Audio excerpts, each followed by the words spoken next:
পুজো আসার আগে যদি পুজোর মজাটা নেওয়া হয় না, ও আর যদি পাওয়া যায়। সেটাই হয়েছিল। আমাদের একটা লাঞ্চ পার্টি ছিল গড়িয়াতে, সেখানে আমরা সবাই মিলে যাচ্ছিলাম।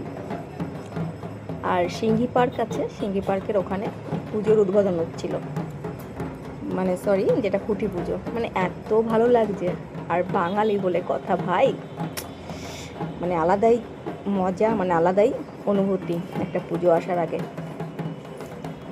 আর আগস্ট মাস পড়লেই তো সবার মনের মধ্যে একটা পুজো পুজো অনুভূতি জেগে যায়। সেটাই সত্যি ভীষণ মজা হয়েছে, ভীষণ মনে হচ্ছে ঠাকুর দেখতে বেরিয়েছি, এত ভালো লাগছিল।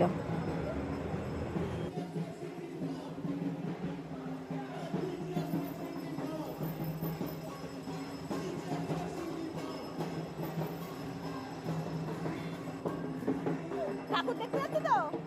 হ্যাঁ, ঠাকুর দেখতে যাচ্ছি।